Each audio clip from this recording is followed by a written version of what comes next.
Ensuite, Benoît Ouascat et Frédéric Nious, chacun pour 2 minutes. Allez-y. Et ensuite, Julie Riquier. Samira.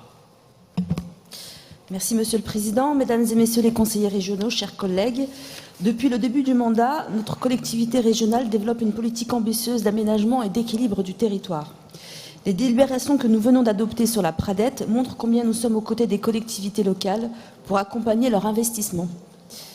En complément de cette politique initiée par Valérie Létard, vous nous avez proposé, Monsieur le Président, il y a maintenant 1 an, de nous saisir de la question des commerces dans nos centres-villes et centres-bourgs. Ainsi, depuis l'automne dernier, la région s'est engagée dans une politique volontariste de co-construction avec l'ensemble des acteurs. Départements, intercommunalités, communes, État, chambres de commerce et d'industrie, chambres des métiers et de l'artisanat, mais aussi Action Logement, la Banque des territoires ou encore les agences d'urbanisme. L'engagement de la région s'est traduit par 4 délibérations, et notamment un appel à projets ciblant les petites villes et centres-bourgs. 114 communes, pôles de centralité ont été retenus. Moins d'1 an après avoir lancé cette démarche politique, nous allons décider aujourd'hui d'accompagner les 9 premiers projets de restructuration des centres-villes. Nous le savons, la situation des commerces dans nos villes et villages est complexe. La difficulté majeure est l'extrême imbrication des facteurs multiples de fragilisation de nos centres-villes. Nous sommes confrontés à des transformations des comportements des consommateurs qui nous obligent à revoir en profondeur nos pratiques et nos modèles.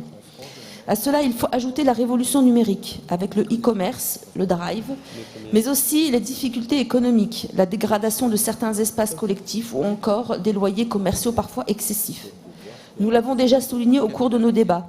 Dans l'Assemblée régionale, cette perte d'attractivité de nos petits commerces est souvent corrélée par la forte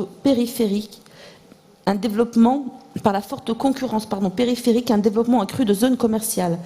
C'est pourquoi il est utile de conditionner notre intervention à l'engagement des collectivités de ne pas autoriser de nouvelles expansions de ces zones commerciales. Aujourd'hui, les 9 projets que vous proposez d'accompagner, nous le savons, ce sont des projets sur mesure et adaptés à chacune des particularités locales.